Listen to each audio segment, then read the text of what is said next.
తెలంగాణ రాష్ట్రంలోని 17 పార్లమెంటు స్థానాలతో పాటు దేశంలోని అన్ని పార్లమెంటు స్థానాలలో పోటీ చేసేందుకు తాము సిద్ధంగా ఉన్నామని వీరోం కే వీర్ ఇండియన్ పార్టీ ప్రకటించింది.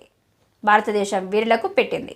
భారతదేశంలో ప్రతి వ్యక్తి వీరుడు, ధైర్యవంతుడని వీరుడిని పార్టీ రాష్ట్ర అధ్యక్షులు రాజేశ్వర్ సోమాజిగూడ ప్రెస్ క్లబ్లో తెలిపారు. అలాంటి వీరుల కోసం పుట్టిన పార్టీ వీరోం కే వీర్ ఇండియన్ పార్టీ అని వివరించారు. సైనికుల దేశభక్తితో పాటు నీతి నిజాయితీ పరులున్నారు. వీరులకు అధికారం ఇస్తే దేశం అన్ని విధాల అభివృద్ధి చెందుతుందని తెలిపారు. కులమత స్వార్థ రాజకీయాలను తరిమికొడుతూ నేటి బాలల భవిష్యత్తుకు బంగారు బాటలు వేయాలంటే మాజీ సైనికులమైన తమకు ఓటు వేసి గెలిపించాలని ప్రజలను కోరారు. నల్గొండ ఎంపీ అభ్యర్థిగా సైదులు, చేవెళ్ల అభ్యర్థిగా పెంటారెడ్డి, మల్కజ్గిరి అభ్యర్థిగా స్వామి పోటీ చేయనున్నట్టు పేర్కొన్నారు. రాజేశ్వర్, మాది హుస్సేన్ నగర్ గ్రామం, సిరికొండ మండలం, నిజామాబాద్ డిస్టిక్. మా పార్టీ వచ్చేసి వీరోం కే వీర్ ఇండియన్ పార్టీ. ఆ పార్టీ ద్వారా మాజీ సైనికులు ఎవరైతే ఇప్పుడు రాబోయే 2024 ఎన్నికలు ఏవైతే ఉన్నాయో దానికి సంబంధించి మా పార్టీ 543 స్థానాల నుంచి అందరినీ మాజీ సైనికులని మాత్రమే ఎన్నుకోబడింది. మాజీ సైనికులే ఎందుకంటే ఫస్ట్ ఆఫ్ ఆల్ వీళ్ళు మాజీ సైనికులు తన ప్రాణాలు సైతం లెక్క చేయకుండా దేశానికి సెక్యూరిటీ ఇచ్చిన వాళ్ళు.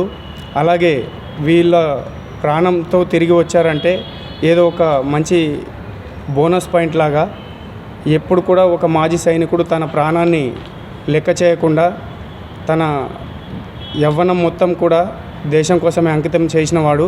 అలాగే బ్రతికి వచ్చినంటే వీళ్ళకు ఇస్తే ఈ పార్టీ స్టార్ట్ చేయను. దేశ ప్రజలకి, తెలంగాణ రాష్ట్ర ప్రజలందరికీ నా నమస్కారం. నేను పెదమాన్ సైదులు, నల్గొండ జిల్లా వాసిని, చింతల్పాలెం గ్రామం, తిరుమలగిరి సాగర్ మండలం, నల్గొండ జిల్లా.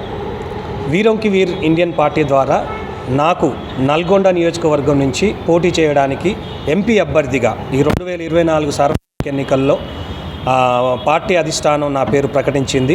నేను పార్టీకి చాలా కృతజ్ఞతడై ఉన్న రాష్ట్ర అధ్యక్షుల వారికి కూడా నేను కృతజ్ఞతలు తెలుపుతున్నా. నా పైన భారం పెట్టి నన్ను అభ్యర్థిగా ఖరారు చేసినందుకు నేను గర్విస్తూ అందరికీ నేను శుభాకాంక్షలు తెలియజేస్తున్నా. నా నియోజకవర్గ ప్రజలకి నేను చెప్పేది ఏంటంటే, దేశం కోసం నేను 19 సంవత్సరాలు నా ప్రాణాన్ని త్యాగం చేసి నేను దేశానికి సేవ చేసి వచ్చిన. మరొక్కసారి నాకు మీ అందరి సేవ చేసుకోవడానికి ఒక అవకాశం నాకు కలిగింది కాబట్టి దయతో నేను 2 చేతులు